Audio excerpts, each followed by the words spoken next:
पारस जैन जी करनाल से। राधे राधे महाराज जी, आपके चरणों में कोटि कोटि प्रणाम। गुरु जी, मन के विचारों में दूसरों की तरक्की देखकर ईर्ष्या होना, छोटी छोटी बातों पर आप क्रोध तरक्की आना। किसे समझते हैं? किसका प्रश्न है? हाँ बच्चा हो, ठीक है। आप तरक्की किसको समझते हैं? आप बोलेंगे तब तो हम समझ पाएंगे ना कि आप तरक्की का मतलब क्या लिए हुए हैं। जैसे दूसरे सुखी हो जाते हैं बच्चा, हाँ अब हम पूछते हैं, दूसरा सुख तुम किसे मानते हो?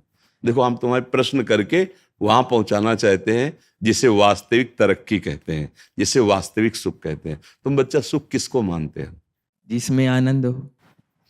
फिर हम पूछ रहे हैं तुम आनंद किसमें मानते हो? हम किसी मानते हैं ना, बढ़िया ब्याह हो जाए, हमारे संपत्ति हो जाए, गाड़ी हो जाए, अच्छी नौकरी हो जाए, समाज में प्रतिष्ठा हो जाए, ऐसा मानते हैं ना? यही तो मानना है ना। हाँ बच्चा, ये लौकिक सुख जो है, मायाकृत जो सुख है, वो पुण्य के प्रताप से मिलता है। अगर आपने पूर्व पुण्य किए हैं, तपस्या है आपकी, तो आपको यहाँ सब सुविधाएं मिलती चली जाएंगी, वैसी बुद्धि प्रवीण होती चली जाएगी, पढ़ाई लिखाई में वैसी अनुकूलता मिलती चली जाएगी। और यदि आपका पूर्व पुण्य नहीं है तो आप प्रयास करेंगे और बाधा आपके सामने खड़ी होती चली जाएगी। आप पढ़ लिख गए, नौकरी नहीं मिल रही, या आप बहुत पढ़ाई में उत्साह रखते हैं लेकिन अनुकूल ट्यूशन नहीं मिल रहा, अनुकूल हमारी व्यवस्था नहीं हो पा रही। लौकिक उन्नति में हमारे पुण्य होते हैं, लौकिक अवनति में देखो, जैसे अज्ञानी जन ना माने, लेकिन आप देखो, कोई भी आदमी, कोई भी व्यक्ति जो विवेक बुद्धिमान है, क्या कसर उठा रखता है क्या कि मुझे सुख मिले और कभी दुख ना मिले? कोई कसर? आप बोलो, सब चाह रहे हो ना, तो है ना कोई जो मुझे जबरदस्ती दुख देता है? वो मेरा कर्म है, वो मेरा कर्म है। बस यही अध्यात्म समझाता है कि आप आए हुए दुख सुख को धैर्यपूर्वक बुद्धिमानी से बचकर निकल जाओ। और भजन एक ऐसी वस्तु है, भगवान का नाम जप, भगवान की लीलाओं का गायन श्रवण और दूसरों में भगवत भाव करके सेवा, ये आपकी बाधा रूपी जो पाप कर्म है उनको भस्म कर देगा।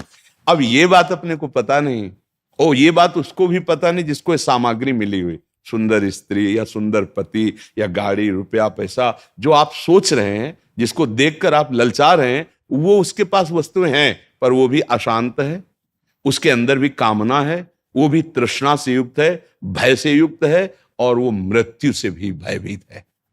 तो भैया कहां सुख हुआ? जो अशांत है तो वो कहां, वो किसी और को देख रहा है।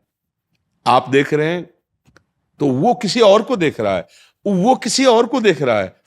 मतलब आप ऐसे, चूंकि आप बच्चा हो, अभी सबसे मिले नहीं, हम बचपन से बाबा जी रहे तो सबसे मिलके देखा है, वैभव है और राक्षसी वृत्ति है, शराब पीना और बहुत से व्यभिचार आदि प्रवृत्तियां, उसे वो सुख मान रहे हैं।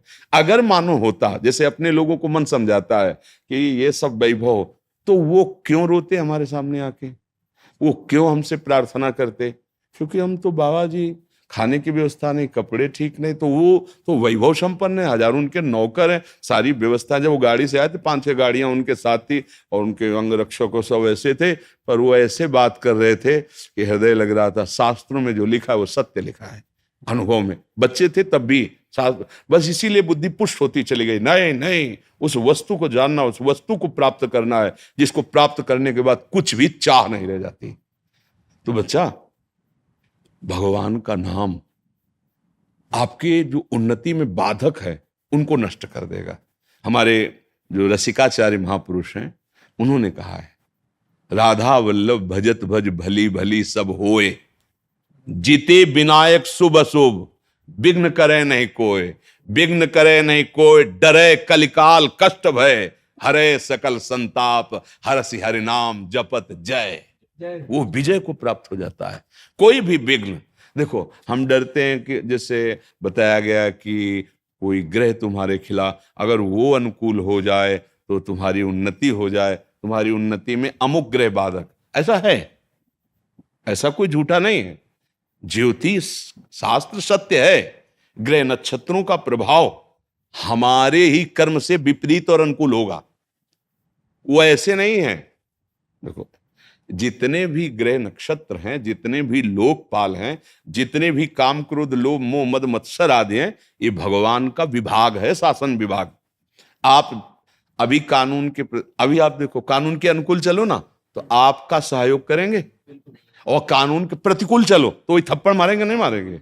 तो जितने भी शनिचर ग्रह शुक्र जो भी है, जिते विनायक शुभ अशुभ, अब आप भगवान की शरण में होकर नाम जप करते हो, धर्म से चलते हो, तो सब उल्टा जगह में बैठे हो, सब उल्टा ग्रह में बैठे हो, फिर भी कुछ नहीं बिगड़ सकता।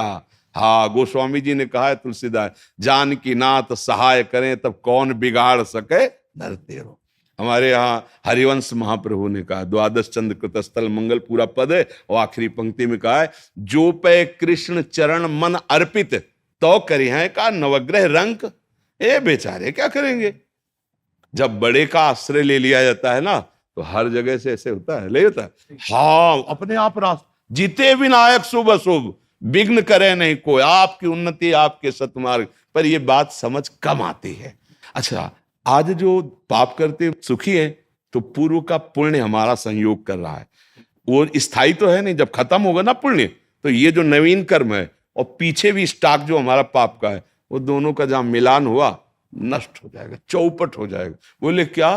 बोले गाड़ी में चल रहे थे, वो जरा सा एक्सीडेंट हुआ, आग लगी, और उसी के अंदर मैं गाड़ी सहित। अब आप विचार करो, नष्ट हो गया ना सब कमाई और सब वैभव सब।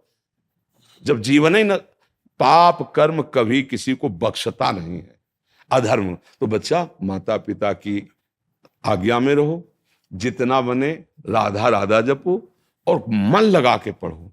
अगर आप ब्रह्मचर्य रहोगे, तो ब्रह्मचर्य में इतनी सामर्थ्य है कि एक बार जो सुन लिया गया वो जीवन भर याद रहा है।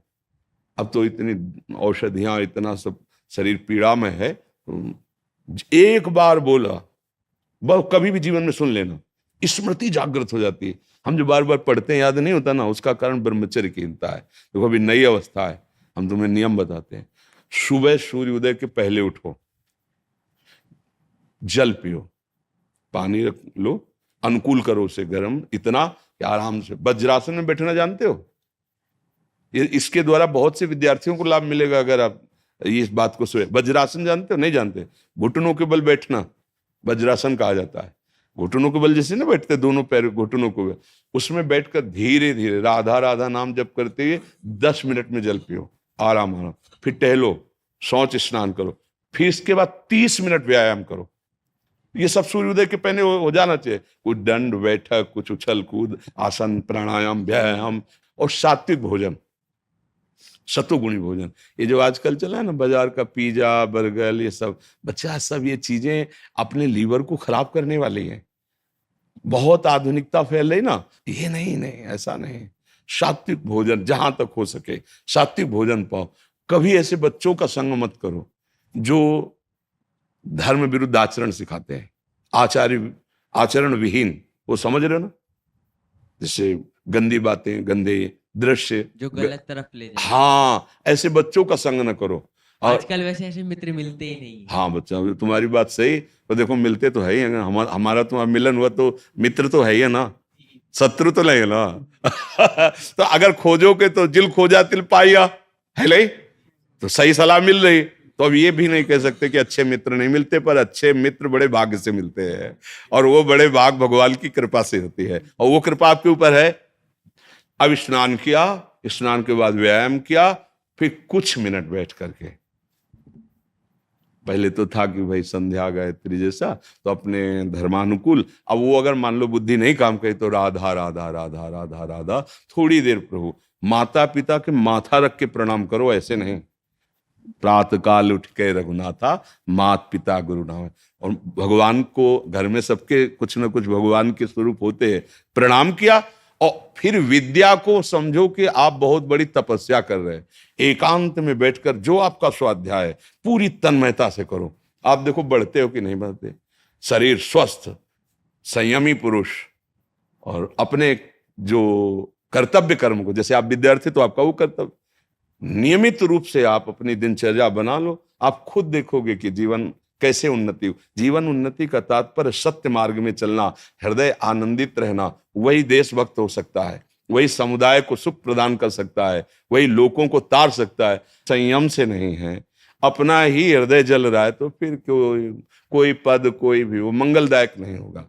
इसलिए बच्चा उस उन्नति को मत देखो, इस उन्नति को देखो, धर्म पूर्वक चलो। और बिल्कुल हमारी प्रार्थना मान लेना, जब तक पाणी ग्रहण संस्कार ब्याह ना हो तब तक ब्रह्मचर्य पर दृष्टि रखना। और जब ब्याह हो जाए तो भगवान जैसे गृहस्थी के नियम बताएं, फिर आप देख लेना, गृहस्थी में भी रहते हुए आप तेजस्वी रहेंगे, आप बलवान रहेंगे, आप एक विवेकवान रहेंगे, आप समुदाय को ऐसे संग बना लेंगे जिससे सबका मंगल हो। हम आचरण विहीन बच्चे होते जा रहे हैं, धर्म विहीन होते जा रहे हैं, माता पिता गुरुजनों का अपमान करते जा रहे हैं, छोटे छोटे बच्चे गंदे नशे कर रहे हैं। अरे अभी तुम्हारा नवीन शरीर है, वो उत्थान को हो रहा है, तुम उसको पतन को ले जा रहे हो। गंदी बातें, गंदे नशे, मतलब स्कूल जा रहे हैं विद्याध्ययन के लिए, विद्या का फल है विनम्रता, वो है ही नहीं।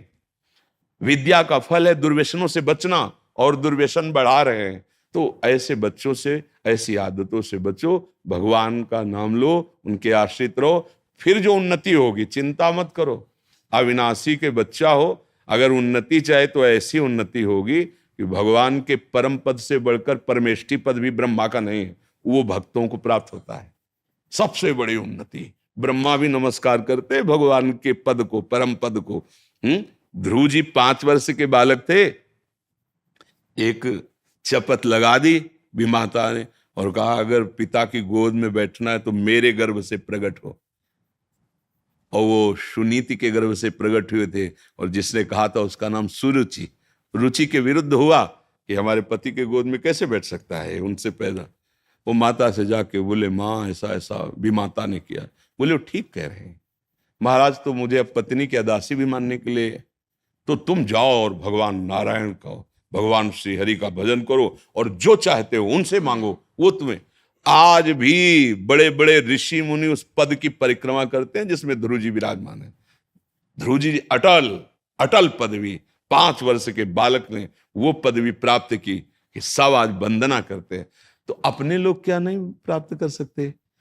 हाँ, जो ध्रुव जी भगवान के हैं वही हम भी तो हैं, हम अपने सब है ना। हम क्या कर रहे हैं? हम अधर्म गलत आचरणों में फंसकर ऊंचाई पर चढ़ना चाहते हैं। अगर गंदे आचरण कर रहे हो, अधर्म कर रहे हो, आपकी उन्नति हो रही तो हर्षित मत होना।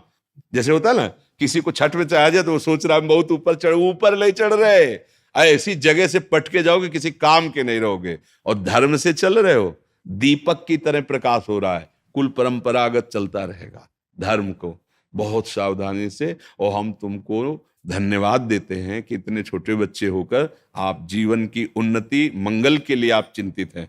आपको ऐसा ही अपने मित्रों को भी सिखाना चाहिए जो आपके आजकल मित्र तो बने। ऐसे हैं जी, मेरे 3-4 दोस्त ऐसे हैं जो गलत तरफ ले जाते हैं, नहीं, गलत बस बात करते हैं। दूर रहना, दूर, बहुत बहुत। हम प्रायः कोई ऐसा दिन नहीं जाता जिस दिन ये चर्चा न करें कि हमारी नवीन पीढ़ी अब मर्यादा रहित होती चली जा रही है, और वही नवीन पीढ़ी तो हमारा भविष्य है। अरे भाई, स्कूल में जब पढ़ते थे सब एक ही लाइन में तो बैठते थे, कोई महात्मा बना, कोई डॉक्टर बना, कोई पदाधिकारी बना, वही तो वहीं से तो सब बनते हैं। तो हाँ, इसलिए हमारा भविष्य, हमारे देश का भविष्य, हमारे धर्म का स्वरूप वहीं जागृत होता है कक्षा 1 से लेकर के। और जो पढ़ाई होती है ना, उसी में सब होते हैं, डॉक्टर, मास्टर और नेता, संत, महात्मा, उसी में सब होते हैं। अगर आचरण पवित्र हो गए तो उठे, और आचरण गिर गए तो फिर गिर गए। मेरी शादी को 30 साल हो गए। पूरी कोशिश के बावजूद भी ना मैं अपने माता पिता को ये यकीन नहीं दिला पाया कि मैं उनके लिए समर्पित हूँ। और आपने ऐसे बहुत सारे उदाहरण देखे होंगे जहाँ बच्चे अलग भागना चाहते हैं, मैं उस तरफ भागना चाहता हूँ पर वो मुझे भरोसा नहीं कर पा रहे हैं, मुझे क्या। आपका प्रेम विवाह हुआ था ऐसा इन्होंने लिखा है, हाँ, तो 20 साल पहले जैसा हुआ, हाँ, बट आज तक माता पिता संतुष्ट नहीं हो पा कोई रहे। बात नहीं। अवसर आने पर देखो, एक अवस्था होती है ना, अभी वो ना माने ना मानने दीजिए, आप जाए वो संतुष्ट रहें, कोई बात। आपका कर्तव्य जो है उसे आप कभी मत भूलिएगा। वो आराध्य देव हैं, वो ना माने, उनका ना मानना भी हमारे लिए मंगलकारी होगा, ये ध्यान रखना। पर हम अवसर से न चूके। जैसे हम जब बच्चे थे बिल्कुल हमें ज्ञान नहीं था, हमने सोच की है दिन में 10 बार तो हमारी माँ ने उसको अपने हाथ से उठाया है, हमें अपने हाथ से शौचाया है, हमारे वस्त्रों को पवित्र किया। हमको ये बात ध्यान रखनी चाहिए, उन्होंने हमें गर्भ में रखा है और जब तक हम चेतना में आए नहीं हैं तब तक उन्होंने हमें बहुत प्यार दिया है। आज हम मान सकते हैं कि हमारी मनमानी देख करके वो असंतुष्ट हो सकते हैं, कुछ भी हो, है तो ना हमारी मनमानी। देखो, सच्चाई को जब मानोगे ना तो अच्छा लगेगा। हम कहीं ना कहीं अपने मन की है, उनको थोड़ा बुरा लगा है, पर हम बच्चे हैं, जैसे हमारी हर गलती वो क्षमा करते रहे, ऐसे वो ये भी गलती क्षमा कर देंगे। अब हम अपने कर्तव्य से न चूके। एक समय वो आएगा जिस समय आपकी अत्यंत आवश्यकता होगी। वो उठने लायक नहीं रहेंगे, वो शौच जाने लायक नहीं रहेंगे। उस समय जैसे आपका उन्होंने, ऐसे आप, वो गाली बकेंगे आपको बिल्कुल शांत गंभीर और अपनी सेवा में, तो वही भगवत प्राप्ति के हेतु हो जाएगा, वही आनंद का हेतु हो जाएगा। देखो, अगर माता पिता कहीं ना कहीं असंतुष्ट होते हैं तो उसमें दो बातें होती है, या तो उनकी अज्ञान की धरा होती है और या हमारी कोई मनमानी होती है, दोनों बातें होती है। कभी कभी ऐसा भी देखा जाता है कि जो हमारा चिंतन है सत्संग या शास्त्र सम्मत, उसको नहीं पकड़ पा रहे हैं, तो मोहाविष्ट होने के कारण वो हमसे नाराज हो सकते हैं, वो हमारे प्रतिकूल हो सकते हैं, और हमको सावधान रहना। कभी कभी हमसे भी गलतियां हो जाती कि वो चाहते हैं कि मैं माता पिता हूं, मेरा भी तो दस्तखत होना चाहिए इसके हर कार्य में, क्योंकि इतना सम्मान तो मिलना चाहिए ना। अगर मैं कह दूं ना तो ना, क्योंकि मेरे तुम पुत्र हो, तो हम अपने मन की बात रखने के लिए हम उनकी बात की अवहेलना कर देते हैं कभी कभी। पर यदि हमारा भाव उनके प्रति बना रहेगा, जैसा आपने कहा कि हमारा आज तक भाव वैसे ही है, तो वो आपका मंगल करेगा।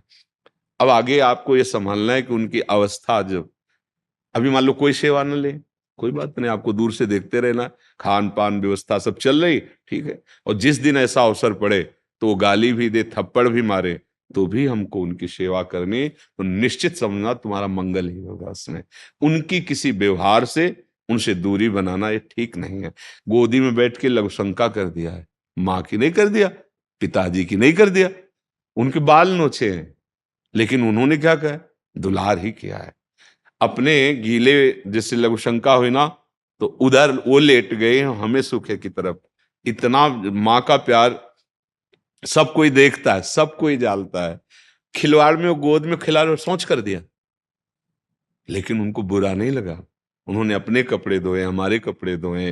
वो बात ध्यान रखिए, वो माँ है जिसके हम गर्व से पले हैं, जिसका दुग्ध पान करके हम इतने बड़े हुए हैं। वो कभी कटु वचन, जैसे आजकल के धूर्त लोग अपने माता पिता पे हाथ उठा देते हैं, बहुत दुर्गति होगी। माता पिता भगवान का स्वरूप है, वो गाली बकने दो। तुम क्या उपद्रव करते थे बच्चापन में, माता पिता ने क्षमा किया ना। और वृद्धावस्था में स्वभाव चिड़चिड़ा हो जाता है, यदि भजन नहीं हुआ ना तो वही संसारिक स्वभाव। घर में सब सुविधाएं हैं, पर एक आदमी जैसे बाहरी आके मिला तो उससे कहते हैं कुछ नहीं खवाते पिलाते, सब सुविधाएं, और ऐसा ऐसा उसकी निंदा करते हैं। और वो आदमी जब उनसे बताता है तो वो गुस्सा होकर, नहीं नहीं ऐसा नहीं। उनकी बुद्धि इस समय बिगड़ी हुई है। हमको केवल ये मान के कि जैसे हम बच्चे थे हमारी बुद्धि बिगड़ी हुई थी, हमें ज्ञान नहीं था हित हित का, पर हमारे माता पिता हमको संभालते। आज उनकी स्थिति बिगड़ रही है, अब हमको संभालना है। ये देख के कि नहीं कि हमारी निंदा करेंगे, हमारे सामने करेंगे, अरे उनके यार बच्चे, हम क्यों निंदा करें, चाहे वो प्यार करे, उनका विषय है, हमारा क्या विषय है उनकी। आज हम भूल जाते हैं बात कि मेरी माँ कौन है। सच्ची कहते हैं माँ का प्यार एक अमोघ प्यार होता है। पिता का जीवन देखो, किसानी व्यापार नौकरी करके मेहनत करके आ रहा है, तो चार पैसे पाया तो सोचता है अपने बच्चों के लिए क्या ले जाऊं, घर में ले जाऊं, जब दौड़ के पापा पापा, तो एक नहीं, हृदय में वो सब उन्होंने किया है। अब आपको अपने बच्चे प्यारे लगने लगे और उनके प्रति उदासीन हो गए, तुम उनके बच्चे थे, ये भी तुम्हें ध्यान रखना है।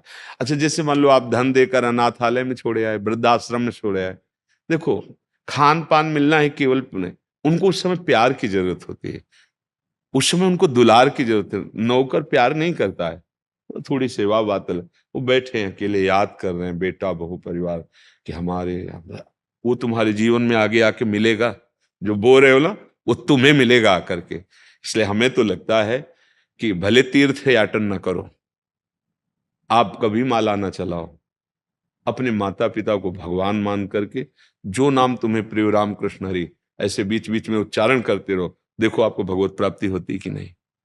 बहुत ये बूढ़े माता पिता का जो अपमान आज नौजवान बच्चे कर, पीटते देखा है।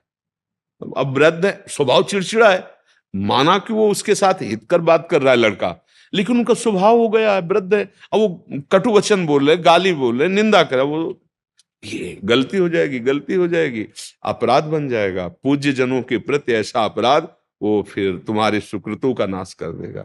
इसलिए बहुत धैर्यवान रहना, और जब अवसर मिले, देखो अपने को ये जताना नहीं किसी को कि हम बड़े माता पिता के सेवक। अगर हमें पता चल रहा है, अर्थ है अभी खा पी रहे, चक्क चल रहा है, तो हमारी दृष्टि दूर से है, वो हमें पसंद नहीं करते तो ठीक, हम दूर हैं। लेकिन जिस दिन हमें पता चला कि हमारी आवश्यकता है, तो हम हर कार्य रोक कर पहले उनकी सुख सुविधा को देखेंगे। तो ये पूजा बन जाएगी, ये भजन बन जाएगा। दक्ष जी अजमेर राजस्थान से। राधे राधे मैडम। महर्षि राधे राधे। महर्षि भगवत प्राप्ति के मार्ग पर चलना चाहते हैं, परंतु मन में अत्यधिक विचलन आ जाती है। कभी दुख में, सुख में, जिम्मेदारी में उलझ जाते हैं। कोई स्पष्ट कारण नहीं मिल रहा जिससे मन पक्का हो जाए कि इस मार्ग पर क्यों चलना है। कृपया मार्गदर्शन करें। मरोगे ये पता है, स्पष्ट कारण तुम्हें बता रहे हैं, मरोगे, पर समय निश्चित नहीं है, घटना निश्चित नहीं है, तुम्हें पता नहीं, पहले से निश्चित है पर तुम्हें पता नहीं। बड़ा भयावह है ना, मरना पड़ेगा। जो जो तुमने जीवन में संग्रह किया है, प्यार किया है, अपनापन किया है, वो सब छूटेंगे।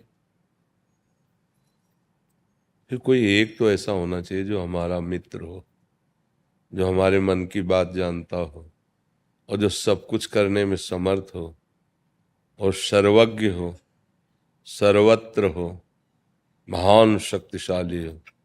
वो है हमारे प्रभु।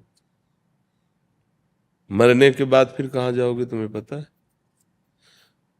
पीछे जब मरे थे तब यहाँ आए हो तो तुम्हें पता है पीछे कौन थे?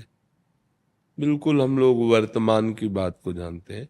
जैसे हम अभी आपसे पूछे पिछले शनिवार को आपने क्या खाया था मध्याह्न में, तो आपको बहुत याद लगानी पड़ेगी, नहीं लगानी पड़ेगी। माया का काम है स्मृति को मिटा देना, भक्ति का काम है स्मृति को जागृत करना।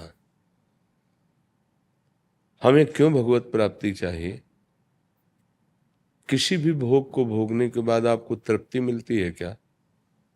मस्त हो गए, हृदय शांत हो गया, अब कुछ नहीं चाहिए, ऐसा लगता है क्या? ब्याह हो गया है अपनी पत्नी के साथ, पर मन दूसरों को ताकता रहता है, दूसरे की तरफ देखता रहता है। धन है, खाने पीने की व्यवस्था है, पर मन जलता रहता है किसी दूसरे धनी की धन वैभव की वृत्ति को देख करके हम बढ़े। बड़ा प्रयास करते हैं, निष्फल हो जाते हैं।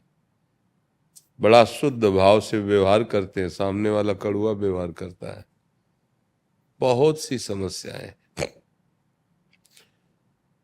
अब विचार करके देखें कि जब हम मरेंगे तो सब छूट ही जाएगा, शरीर भी छूट जाएगा, यहां से कुछ जाएगा तो है नहीं, तो मूर्खता पूर्ण तो जीवन व्यतीत हुआ।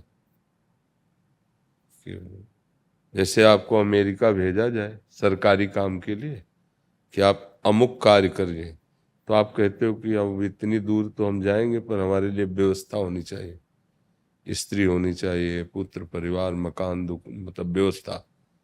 हाँ ठीक है, ये व्यवस्था ले जाओ, वहाँ आपको स्पेशल सब मिलेगा। आप वहाँ गए, बच्चा पैदा किए, पढ़ाए लिखाए, ब्याह किए, सब किए, अब सरकारी आदेश आ गया वापस आओ। आप वापस आए, जिस कार्य के लिए भेजा था, जिससे आपको पेमेंट मिलती थी, सुविधा मिलती थी, वो कार्य पूरा हुआ, तो आप कहें नहीं, तो आपको बख्श दिया जाएगा कि आपने बच्चा पैदा किए हैं, बच्चे पढ़ाए हैं, ब्याह किए हैं, और बहुत घर में आराम से रहें। आपको कारागार में बंद किया जाएगा क्योंकि आप सरकारी अपराध कर लिए हैं। ठीक ऐसे ही कबहू का करि करुणा नर देही, देत ईश बिनु हेतु सनेही। बिना किसी हेतु के हमको प्यार करके भगवान ने मानव देह दिया। जब हम माँ के गर्भ में थे तो 8वें महीने में चेतना जागृत होती है, एकदम ऐसे। उस समय उसको अनुभव हुआ कि मैं कितनी गंदी जगह में पैक हूं। माँ के वो सब पदार्थ लिबलिबे, उन्हीं के बीच में वो कुंडलाकार ऐसे रहता है बच्चा ऐसे।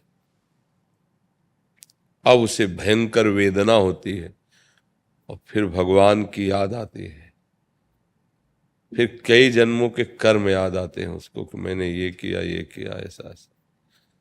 तो भगवान से प्रार्थना करता है कि एक बार मुझे माँ के गर्भ से निकाल दो, मैं जाकर के ऐसा कर्म करूंगा, ऐसा भजन करूंगा कि दोबारा माँ के गर्भ में ना आना पड़े।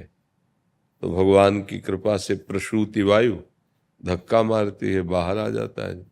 जहां आया तो ज्ञान नष्ट हो गया, वो भगवान की छवि नष्ट हो गई, उसके दिमाग से हट गई।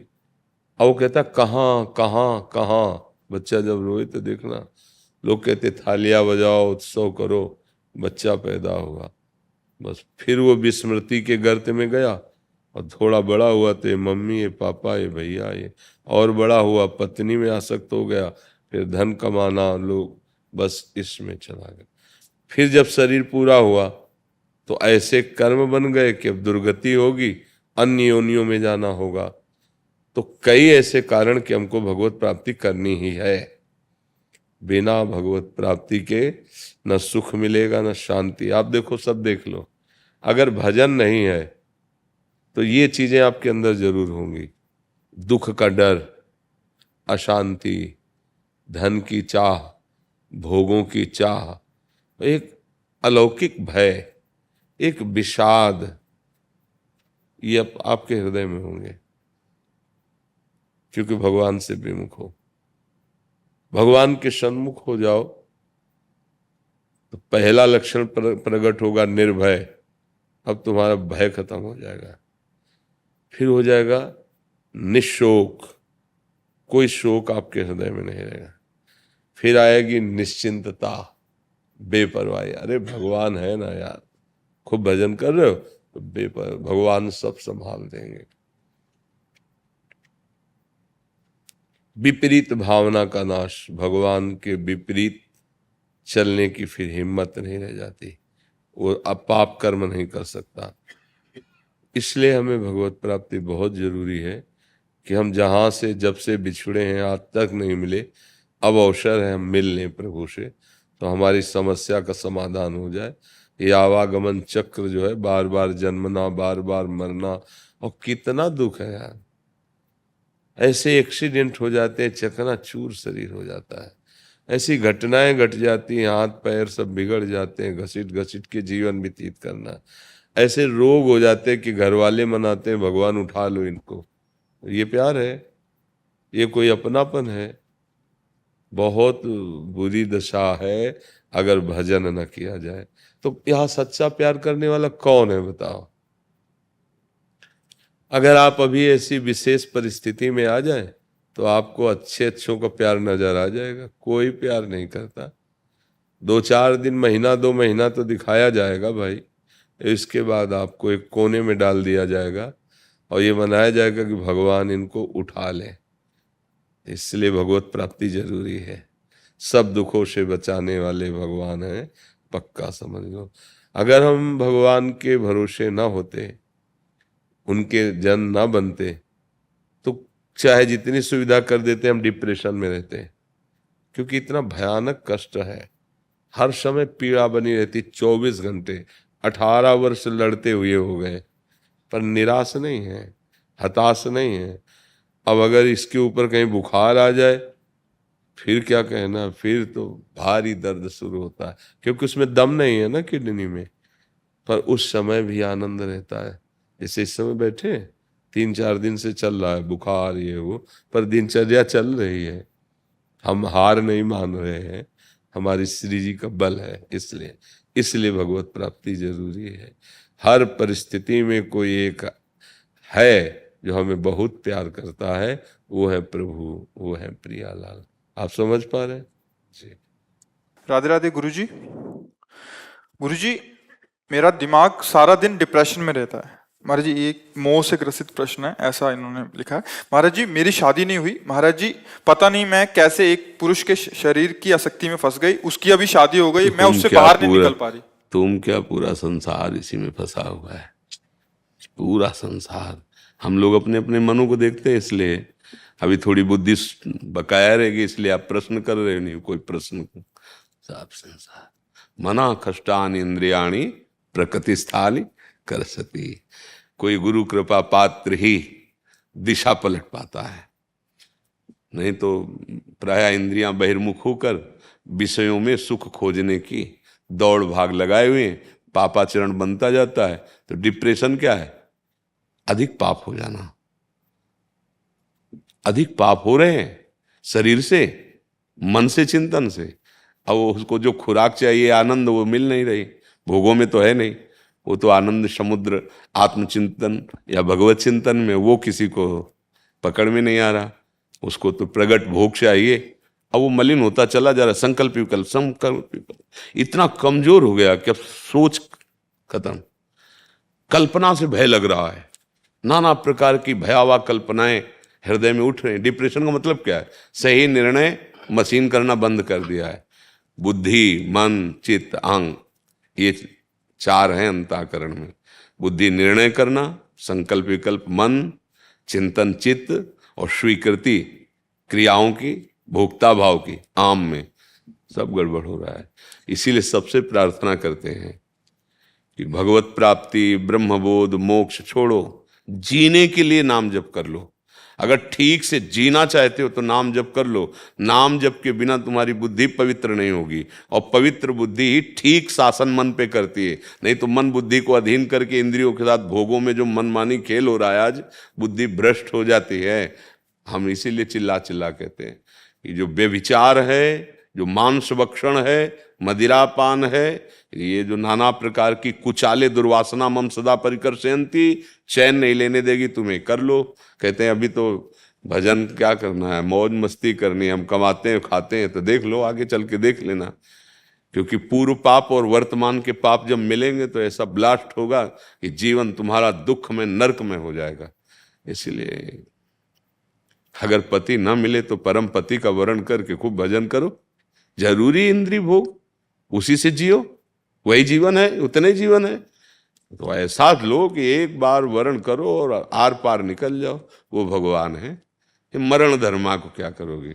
4 दिन के बाद वो बदल गया तो फिर क्या करोगे? फिर दूसरे को, फिर तीसरे को। अगर आपके प्रारब्ध में अभी तक नहीं, भगवान का आश्रय लो, होगा भगवान किसी रूप में आकर संभाल लेंगे, उन्हीं का आश्रय। हमारे पास एक ही उत्तर है, भजन के बिना तुम्हारी दुर्गति, चिंता, शोक, भय, किसी की ताकत नहीं है, किसी के जंतुर में और किसी के नाना प्रकार के ड्रामे में। एकमात्र वारी मथे घृत होए बरु सिकताते बरु तेल, बिनु हरि भजन न भवतरी या सिद्धांत अपेल। अगर भजन नहीं करोगे तो दुखों का नाश करने की सामर्थ्य किसी में भी नहीं है। अगर दुखों के नाश करने की सामर्थ्य होती तो ऐसे ऐसे करुणा में महात्मा के संकल्प से विश्व को सुखी कर देते। पर जब तक आप भजन नहीं करोगे, बुद्धि आप नहीं समर्पित करोगे भगवान में, तब तक महात्मा सामर्थ्यशाली होते हुए भी कुछ नहीं कर सकते। लगे तो हैं बड़े बड़े संत महात्मा तप के द्वारा, भजन के द्वारा जगत मंगल का, पर जब तक आप स्वीकार, रसोई बना के दे दिया, आप ना खाओ तो, अच्छा आप खा लिए उल्टी कर दिए तो आपका। इसीलिए भगवान ने गीता में ज्यादा अर्जुन जी से कहा, आप चिंतन करो, आप अपने मन को मेरे को दो, आप बुद्धि मय्येव मन आदत सो मई बुद्धिम निवेशयतु निवेशयति मय्येव अतु ऊर्ध्वम न संशया। तू मेरे में निवास करेगा, मन मना भो, मेरे को मन दे दे, मेरा चिंतन कर। बस वही बात हम बार बार दोहराते हैं कि समस्त दुखों का नाश करने में समर्थ है राधा राधा राधा राधा। अगर भगवान नाम जप नहीं चल रहा है, भगवद आश्रित नहीं हो, तो कोई भी हो, कहीं भी हो, पुण्य प्रताप से कितने भी ऊंचाई पे बैठे हो, दुर्गति पक्की है। क्योंकि तुम्हारा मन अपनी मनमानी करेगा। बोले बड़े लोगों की पार्टी हो रही, क्या मदिरापान, व्यभिचार, जितने गंदी बातें ना, बोले तो बड़ी पार्टी है। तो बड़े लोगों को सुधारने के लिए बड़ा डिपार्टमेंट है, यमराज, नर्क और यमदूत, वो बड़ी पार्टी आएगी आपका स्वागत करने के लिए। किसी की ताकत नहीं त्रिभुवन में, तुम्हारा रुपया पैसा पद अधिकार कोई भी घोष नहीं चलेगी। और वो देह मिलेगी जिसमें मरोगे नहीं। ये देह तो मर भी जाती है, वो यातना देह मृत्यु को प्राप्त नहीं होती। चाहे आग में डाल दिया गया तो जितने वर्ष भुनना भुनते रहोगे, मरोगे नहीं। बचो, नरक की यंत्रणाओं से बचने के लिए हरिनाम गरज रहा है। भगवान नाम जप करो, भगवान नाम कीर्तन करो। ये गंदी बातें मत करो। शराब पीना, व्यभिचार करना, मांस खाना, चोरी करना, हिंसा करना, ये दुर्गति मिटाने के लिए मनुष्य शरीर मिला है, दुर्गति बढ़ाने के लिए नहीं। हमारी तो यही एक प्रार्थना रहती कि तुम संभल जाओ, बस तुम्हें कोई दुखी नहीं कर सकता। और तुम्हारी बुद्धि ठीक नहीं तो कोई नहीं। नाम जप नहीं करोगे तो कोल का होके सुख दुख कर दाता। निजकृत कर्म भोग सुन भ्राता, भोगना पड़ेगा। कर्म बड़ा बलवान है, बहुत प्रबल है कर्म। उसको नष्ट कर सकता तो महाबलवान भगवत चिंतन, भगवान नाम। दूसरा कोई मतलब आप जैसे दान पुण्य करो तो शुभ हो गया, जो पाप की हो अशुभ हो गया, दोनों अलग अलग हैं। ये थोड़ी कि तुम्हारा शुभ लद जाएगा अशुभ को नष्ट कर देगा, नहीं। नाम ऐसा है, शुभ और अशुभ दोनों को मिटाकर जीवन मुक्तता की अवस्था ले आवे। हाँ, वो परम सुख प्रदान करने वाला। मान जाओ भी, मान जाओ, कोई भी हो। गंदे आचरण बंद करो, जितना बन सके उतना नाम जप करो, अच्छे आचरण करो। मनुष्य जीवन मिला, अच्छा आहार करो, अच्छे विचारवान बनो, दूसरों को सुख पहुंचाने वाले बनो, अभी शांति आ जाएगी। डिप्रेशन का मतलब क्या है? पापाचरण। सीधी बात। शोक, चिंता, भय, अशांति ये उसी के हृदय में बढ़ेंगे जो भगवान से विमुख है। जो भगवान के सन्मुख है वो निर्भय होता है, निश्चिंत होता है, निशोक होता है। किसी भी मार्ग से चलो, जिसे हम भक्ति में भगवान कहते हैं, योग में उसे परमात्मा कहते हैं, ज्ञान में उसे ब्रह्म कहते हैं, वही है। उसी के पर्यायवाची सब है। ब्रह्म को, परमात्मा को, ईश्वर को, भगवान को, लाड़िले प्यारे दुलारे, कुछ भी वही है, उनके सिवा नहीं है। एक नाम पकड़ लो किसी का। हमारे भगवान के विविध नाम हैं, विविध रूप हैं, या गुरु प्रदत्त नाम मन, और अच्छे से जीवन व्यतीत करो तो बढ़िया रहेगा। जरूरी नहीं कि हमको किसी पुरुष का आश्रय लेना ही पड़े। परम पुरुष का क्यों आश्रय नहीं ले? जब हमें आश्रय ही लेना तो पुरुषोत्तम का क्यों आश्रय न ले? भगवान का आश्रय ले ले। तुम हो एक गोचर सबके प्राणपति। हाँ, बस यही समझ में आना। नखल गोपिका नंदनो भवा नखिल देहिना मंत्रात्म दे। गोपीजन कहती है, मैं जानती हूँ कि आप केवल यशोदा नंदन ही नहीं है, आप सबकी अंतरात्मा में विराजमान आत्म तत्व हैं। नखल गोपिका नंदनो भवा नखिल देहिना। वो बस समझ आ जाए। संत समागम का मतलब होता है समझ ठीक होना। संतों का आशीर्वाद होता है तुम्हारी बुद्धि भगवान के सन्मुख हो जाए। सन्मुख होए जीव में जब ही जन्म कोट यज्ञ नाश होता है। भगवान की शरणागति, भगवान की सन्मुखता बिना संतों की कृपा के नहीं होती। साधु समागम मिला तो मतलब भगवत कृपा हो गई। अब मोहि भाव भरोस हनुमंता बिनु। और जब संत मिले तब भगवत कृपा का परिचय हो जाता है।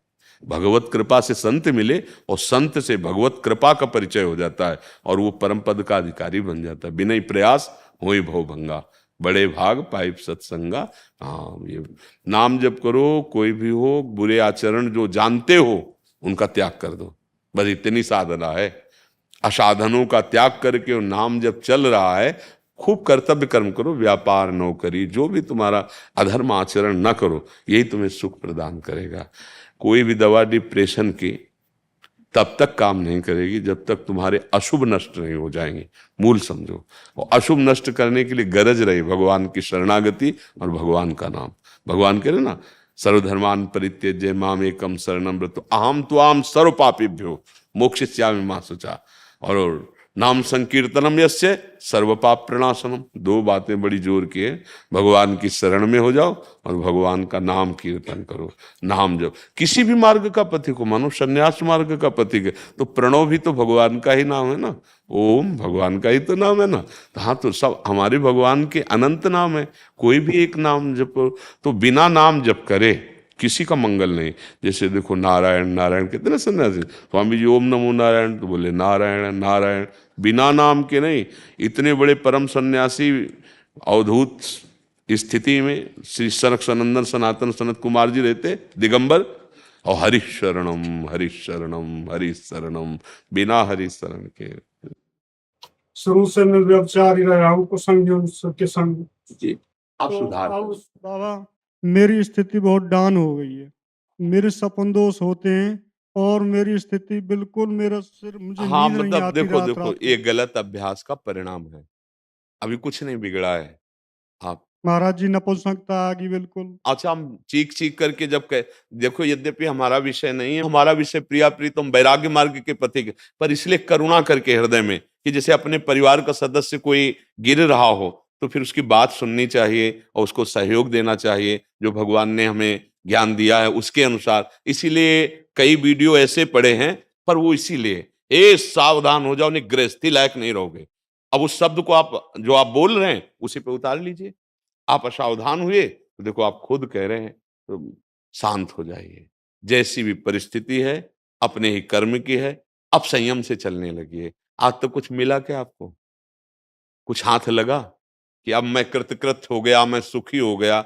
आप लोग तो गृहस्थी में रहे हो, मनमानी आचरण किए हो, हर तरह से आप सुख लेने की चेष्टा की है, हर क्रियाओं में। आज बताओ, पश्चाताप, चिंता, शोक, और आप ऐसे कर रहे हैं। स्मृति का डाउन हो जाना, अब बोलो जिंदगी क्या रह गई? आप भोगों की चिंतन करके जलेंगे, क्योंकि भोगने की योग्यता नहीं रह गई। बोलो परिणाम आया ना, हानिकारक आया ना। हाँ, इसी से हम कहते हैं गृहस्थ में भी पशुता मत लाओ, संयम से चलो। इसीलिए कहते हैं कि बच्चों को समझाइए कि जब तक पाणी ग्रहण ना हो तब तक ब्रह्मचर्य पर ध्यान दें, तो उनकी योग्यता रहेगी संतानोत्पत्ति की। गृहस्थ में वो संयम से बर्ताव करते हुए अच्छे गृहस्थ बनेंगे। जब बच्चापन से ही गंदी बात होती रही, तो मतलब फिर ये योग्यता ही नष्ट कर देते हैं, क्योंकि वो पाप कर्म बन रहे हैं। अब चलो, संयम से रहो, थोड़ा व्यायाम करो, कुछ दिन संयम से रहो, और कुछ औषधियां सपोर्ट के लिए ले लीजिए, वैद्यों से मिलिए। वैद्यों, आयुर्वेद में ऐसी बड़ी सामर्थ्यशाली औषधियां हैं, अच्छे वैद्य से मिलिए और नाम जप कीजिए। नाम भगवान का परम मंगल करने। इन गंदी बातों से किसी का मंगल नहीं होता। आजकल नए बच्चे सुनते नहीं हैं, तो इसीलिए हम कहते हैं कि आप लोग अपने जीवन की नींव बर्बाद कर रहे हैं। नए बच्चे जो है ना, मान लो आप लोगों की तो अवस्था थोड़ा बड़ी हो गई, अभी हमारे पास ऐसे बच्चे आए हैं जो 12, 13, 14, और हालत ये है कि जो तुम्हारी हालत है, वही हालत उनकी हो गई। अब बच्चे खिलवाड़ खिलवाड़ में उन छोटे बच्चों से सीख गए, अब उनको तो बस उसी में लग गए। ये बहुत हानि हो रही है, और हम इसीलिए इस विषय पर बोल पड़ते हैं कि यही हमारी समाज आगे चलकर हमारे देश सेवा में, हमारे समाज सेवा में यही नौजवान आएंगे, यही हमारे राष्ट्र सैनिक बनेंगे, यही हमारे राष्ट्र नेता बनेंगे, यही महात्मा बन सकते हैं। पर जब आचरण विहीन जीवन, तो आप बताओ, सोचने की शक्ति खत्म हो जाती है, कुछ भी कार्य करने का उत्साह नहीं रहता, शरीर के जोड़ों में दर्द शुरू हो जाता है, जरा सी बात में भयानक गुस्सा पैदा होती है, मतलब पूरा का पूरा वो जीवन बर्बाद सा हो जाता है। अभी समय है, चलो, अभी समय है, नाम जप करते रहो, किसी अच्छे आयुर्वेदिक डॉक्टर से मिलो, वैद्य से, उससे औषधियां लो, संयम से चलो, कोई ऐसी हरकत ना करो। तो धीरे धीरे, क्योंकि अब कम चांस है, जैसे नई अवस्था में सुधरने के चांस रहते हैं। अब आपकी कितनी आयु है? वो अभी नहीं है तो अवस्था है, पर देखो हालत ऐसी हो गई है। 37 तो मतलब अब भरपूर यौवन अवस्था का स्वरूप समझो। तो ये देखो बचपन की गलती का परिणाम ये। खैर, आप लोगों नाम जप करो, निराश मत होना। बौद्धिक स्तर निराश ना होने पाए, नहीं तो जीवन ही फिर ये कभी-कभी गलत सलाह देने लगता है कि अब तो हमारा जीवन ही बेकार हो गया, तो चलो जीवन ही खत्म कर देते हैं। कितने ऐसे बच्चे आए, नहीं, नहीं, नहीं, ये जीवन केवल भोगों के लिए नहीं मिला है। राम कृष्ण हरि राधा राधा राधा, और कुछ भी असंभव नहीं नाम से। ये भी बात तुम्हें बता दे, जहां औषधि काम नहीं करती वहां नाम काम करता है। नाम से कुछ भी असंभव नहीं। लाडली लाल महामहिमा में है। रितेश त्रिवेदी जी, ऐसी है तारे वंश। परम पूज्य गुरुदेव, आपके चरणों में कोटि कोटि प्रणाम। गुरुदेव, इस संघर्ष भरे जीवन में मुझे अधम को भगवत प्राप्ति किस प्रकार हो सकती है? अपनी जिम्मेदारियों का निर्वहन आपने आपके बताए अनुसार करने का प्रयास कर रहा हूं, परंतु जब भी मैं अपने भजन को बैठाने का प्रयास करता हूं, विभिन्न प्रतिकूलताएं आ जाती हैं, मन बहुत अशांत हो जाता है उस समय। नहीं, प्रतिकूलताएं तभी हमें कष्ट देती हैं जब हम अनुकूलता का भोग करते हैं। अगर अनुकूलता का सदुपयोग कर दे, तो प्रतिकूलता विक्षेप नहीं डाल सकती। प्रतिकूलता में और भजन होता है।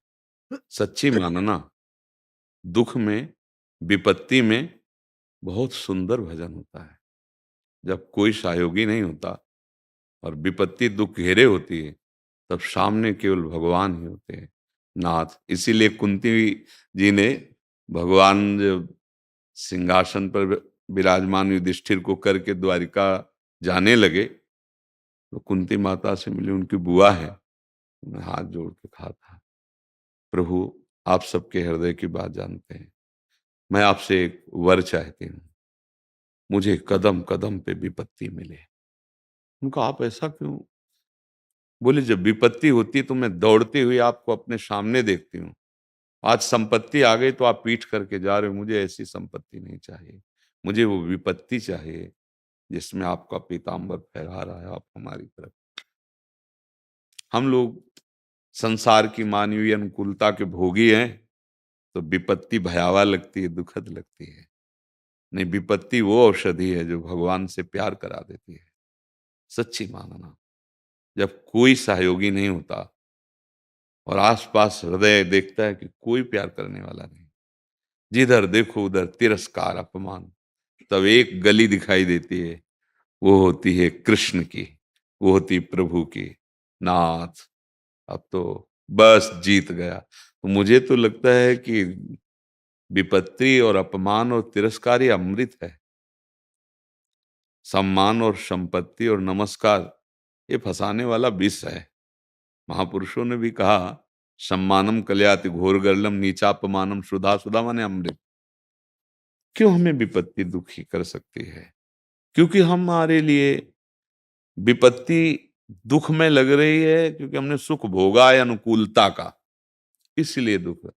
क्यों हमें मृत्यु भयावह लग रही है? क्योंकि हम भोगों में भोग सुख करके जीना चाहते हैं।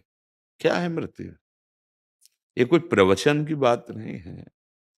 जब वस्तु तत्व आ जाएगा हृदय में तो समझ में आपको आ जाएगा। अच्छा, विपत्ति और संपत्ति दोनों हमारे ही कर्म का परिणाम है। जो हमने अपने शरीर से शुभ कर्म किए तो संपत्ति सुख सम्मान के रूप में आते हैं, और जो हमने पाप कर्म किए वो विपत्ति दुख अपमान के रूप में आते हैं। तो जो बोया वही काट रहे हैं, परेशानी क्या है? बोए बबूल और चाहे दाग छुहारा, कैसे हो सकता है? अगर हम दाग छुहारा बोया है तो एक कांटा नहीं मिलेगा, दाग छुहारा ही आएगा। अगर बबूल बोया है तो किसी न किसी जन्म में तो हमने बोया है एक बबूल, तभी तो कांटा लगेगा। इसलिए हमें बहुत बुद्धिमान धैर्यवान होना चाहिए।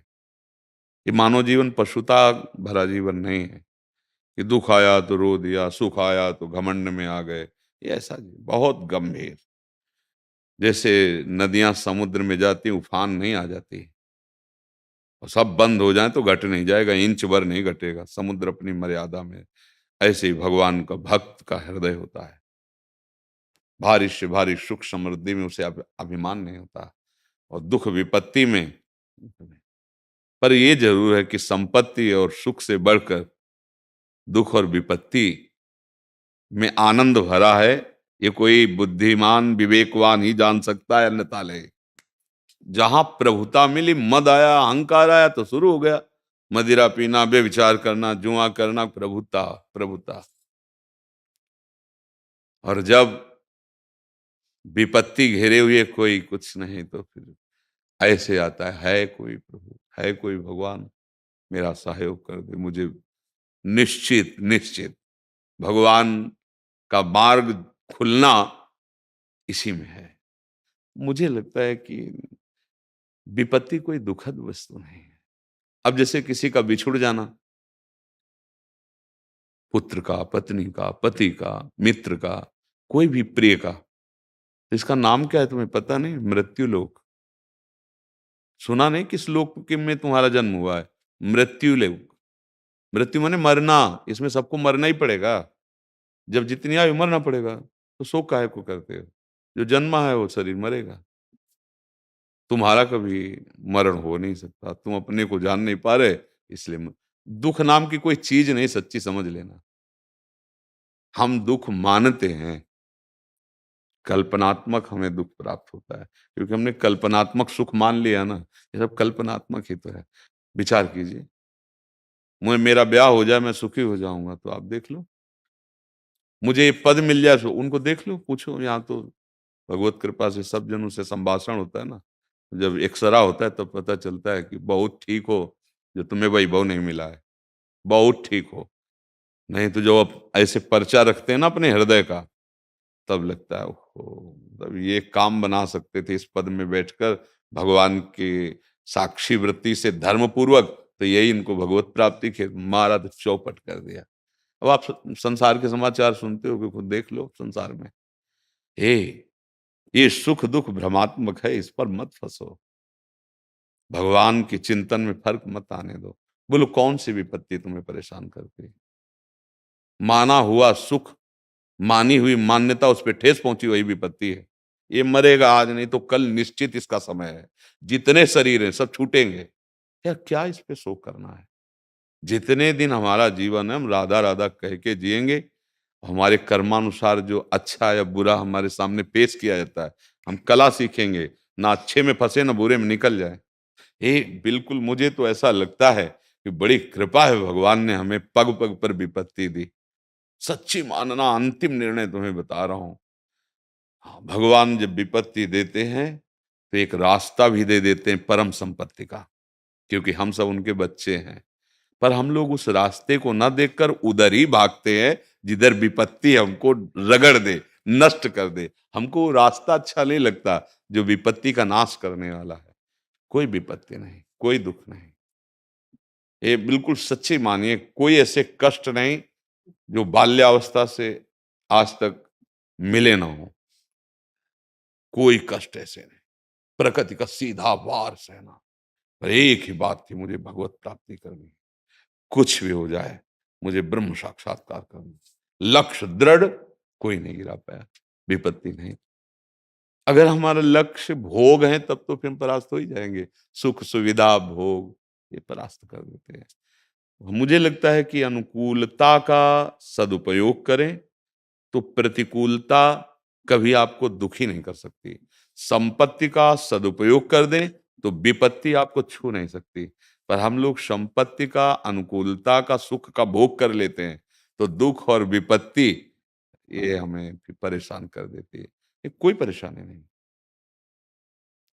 कोई परेशानी नहीं। हमें आप बताइए कि क्या परेशानी हो सकती है?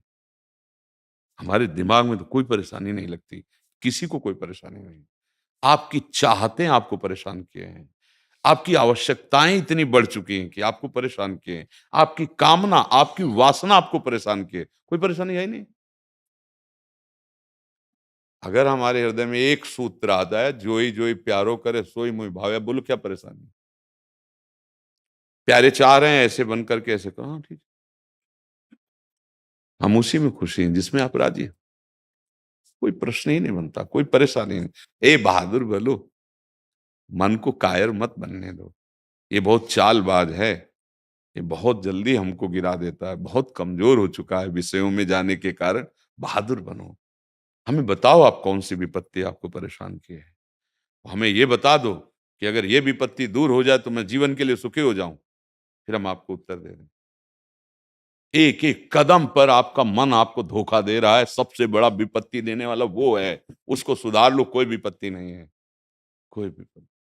सच्ची कहता हूं, जब कोई भारी दुख, भारी कष्ट होता है तो जैसे माँ अपने बच्चे का गोद रख के दुलार करती है ना, वो दुख से पीड़ित होता है, ऐसे भगवान हाँ अपने भक्तों को दुलार। ये सब जो सत्य के मार्ग में चल रहे हैं, ये ऐसे नहीं चल रहे कि खोखा होके चल रहे हो, प्रतिपल दुलार भगवान का। सोचो मन सच्चिदानंद सुख में निमग्न, अब क्या विपत्ति करेगी? कुछ नहीं कष्ट है, कुछ नहीं होगी। आखिरकार अपने लोगों को जाना है, तैयारी कर लो, राधा राधा राधा। और ये भारी युद्ध है, दो चार घाव भी हो जाए तो कदम आगे बढ़ाओ। सूरवीर, भागोगे तो भी नहीं बचोगे, तो फिर छाती में बाण सहो, पीछे काय पीठ में कायरता वाला। हम देखें कोई विपत्ति नहीं, आप हमको बता दीजिए कि ये विपत्ति हमको परास्त कर रही है। अज्ञान के सिवा और मन की विषय भोग प्रीताओं के सिवा कोई हमें विपत्ति बताइए कि आपको परास्त कर देगी। यही परास्त कर रही है, बड़े बड़ों को धूल धूसरित कर रही है। यही इसी ने पाप कर्म करा के विपत्ति की रचना करवा दी। मूल को सुधार लो। हम पत्ते नहीं झाड़ते, मूल वृक्ष उखाड़ना है, पत्ते नहीं झाड़ना। मूल वृक्ष उखाड़ दो तो अपने आप सूख जाएगा। हाँ, इस मन को प्रियालाल के चरणों में पहुंचा दो, कभी दुख का अनुभव नहीं होगा, कभी दुख का अनुभव। और मन संसार में रहेगा ना, शरीर में रहेगा, भोगों में जाएगा, पाप कर्म बनेंगे, रोक नहीं सकते। ऐसे संयोग बनेंगे पाप कर्म, फिर दुख को आपको भोगना पड़ेगा। अवश्य में भोक्तव्यम, भगवान कहे ना, कृतम कर्म शुभाशुभम। नहीं, कोई विपत्ति नहीं। आपको कहे कि कई कई दिन जब भोजन नहीं मिलता था ना, तो गंगा जल ऐसा काम करता था जैसे मानो हम विटामिन पी रहे हैं। गंगा जल से ही जीवन पार होता था। जैसे गंगा किनारे थे, अब गांव में जाना नहीं, अब वहां कभी कोई चरवाहा मिल गया, या वो खेती जो करते हैं फलों की, वो मिल गए, वो दो परेठा दे दिए वो, या कोई चरवाहा के अच्छा रुक बाबा, और गांव दौड़ कर गए, कुछ ले आए गुड़ या कुछ, ऐसे ऐसे जीवन, यौवन अवस्था ऐसे कटी। देखा है, हर समय उनका प्यार देखा है, दुलार कोई भी विपत्ति ऐसी नहीं जो हमें उदास कर पाई हो या निराश कर पाई हो। क्यों? लक्ष्य में सामने प्रभु है। हम कब उदास होते हैं? जब रुपया होता है लक्ष्य, जब सुख होता है लक्ष्य, जब आदमी कोई लक्ष्य होता है, कोई पद होता है। एक बड़े पदाधिकारी यहां बैठ के बोले थे, सब कुछ है, घबराहट नहीं जा रही, अब भय लग रहा है, ये कैसे जाएगा। ये बात हमें अच्छा लगा। हाँ, अच्छा लगा कि यही हम समझाना चाहते हैं। सब कुछ होगा, चिंता भय शोक घबराहट इससे नहीं हट पाओगे। इससे हटना है तो एकमात्र उपाय, सच्चे आचरण करो, भगवान का आश्रय लो, नाम जप करो। कोई विपत्ति नहीं परास्त कर पाएगी, कोई विपत्ति। आप विचार करके देखना, आप विपत्ति मान रहे हैं, जैसे मान लो पुत्र है या पति है या पत्नी है या मित्र है, ये शरीर एक ठीक समय के लिए आए हुए हैं। आप अज्ञान के कारण इनको अविनाशी मान रहे हैं, अपना मान रहे हैं, अमर मान रहे हैं, तभी तो आप फिर रोते हैं, शोक करते हैं। नियत समय के लिए आया है, घड़ी में सिल पड़ा है, ये अविनाशी नहीं है। एक दिन सेकंड की सुई सेकंड में, मिनट की मिनट में रुक जाएगी, अब नया सिल डालो। ऐसे ही ये चल रहा है चैतन्य घन आत्म तत्व से, पर इसका समय निश्चित है। समय पूरा हुआ, चला जाएगा। अब तुमने मान लिया है अपना, तो ये तुमने गलत किया कि तुमने अपना अधिकार उस पर मान लिया। वो भगवान का अंश है, अपना कार्य पूरा करने आया था, उतने समय तक वो जो उसका कर्म था भोग भोगा, चला गया। अब आप निरपेक्ष हो जाओ। पर आप निरपेक्ष अज्ञान के कारण ना होकर मार इतने दुखी हो जाते हैं कि फिर ऐसा लगता है हमारा जीना व्यर्थ हो जाएगा। भगवान की चीज को तुमने अपनी मान लिया, मुनीम बने रहते, तुम तो मालिक बन बैठे। बस यही अज्ञान ही हमें दुख देता है। हमें तो जैसा लगता है कोई दुख नाम की चीज है नहीं। बोले हमारे शरीर में इतना ऑपरेशन हुआ, भारी पीड़ा, और पैसा दवा के लिए है नहीं। कर्म कर्म, उसी अज्ञान से तुमने कर्म किया, वो फल आया है, अब भोगना पड़ेगा। बिल्कुल सच्ची बात समझ लो। बे बीज बो रहे हो आप, जो बो रहे हो, अब दाक्षोहारा वाला बीज बो रहे हो कि बम्बूल वाला, वो तुम्हें देखना पड़ेगा। अच्छे आचरण करो, नाम जप करो, भगवद आश्रित रहो, दुख सुख आवे सह लो। भागवत में लिखा हुआ है एकादश स्कंद में कि जो भी प्रारब्धवशात दुख सुख आवे, उसे भगवान का विधान मानकर सह लो, नाम जप करो और भगवद आश्रित रहो। तो ऐसे भगवत प्राप्ति हो जाएगी जैसे पिता की प्रॉपर्टी पर पुत्र का स्वयं अधिकार हो जाता है, अपने आप हो जाएगा। दुख सुख से विचलित नहीं होना है। हाँ, मतलब पिछला गोदाम नष्ट कर सकते हैं, अगली फसल आग लगा सकते हैं, लेकिन ये जो बन गया है अब इसमें भोगना पड़ेगा। ये बड़े बड़े महापुरुषों को नहीं देखा गया, उनको कष्ट शारीरिक, लेकिन व्यथित नहीं होते हो, क्योंकि भगवान में रहते ना। हम लोग इसी के सुख भोग रहे हैं, इसलिए व्यथित हो जाते हैं कि हमारे सुख का क्षेत्र तो शरीर अब नष्ट होने जा रहा है, अब क्या होगा, घबराहट पैदा हो गई। और पहले से जब तैयारी हो जाती है ना, तब आनंद आता है। मरने से सब जग डरा, मेरो मन आनंद, कब मरियो कब भेटियो पूरन का, कब हम अपने प्रभु से मिलेंगे, ये शरीर बाधा छूट जाए। राधा राधा राधा।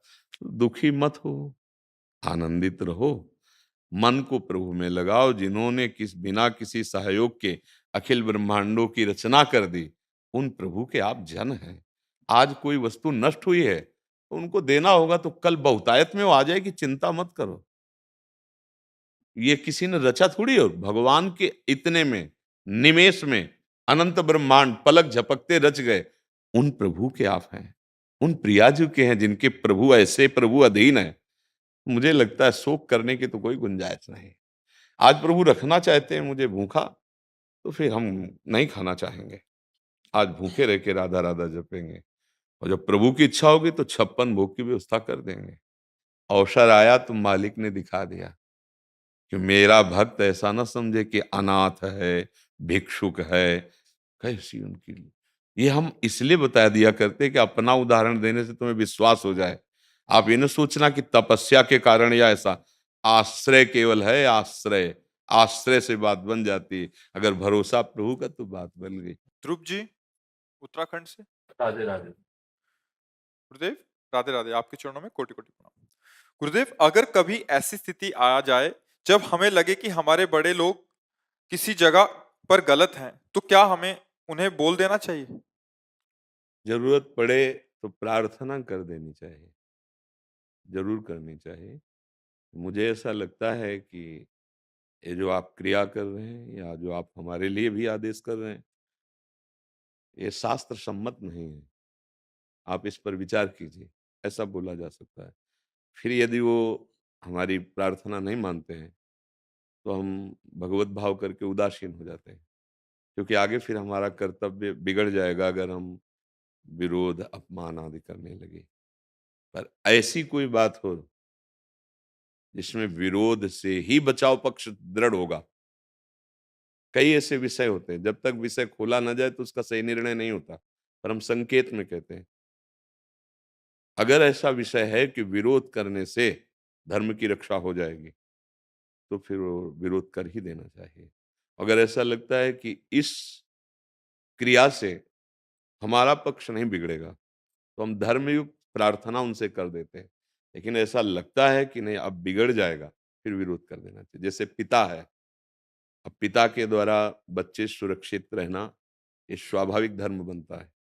अगर पिता अपने बच्चे या बच्ची उनको पोषण की जगह शोषण कर रहा है, अब वहां प्रार्थना नहीं करनी चाहिए, वहां विरोध प्रकट करना चाहिए, क्योंकि अब वो दंड के अधिकारी प्रार्थना से नहीं सुधरेंगे, तो उनका दंड विधान अनिवार्य है।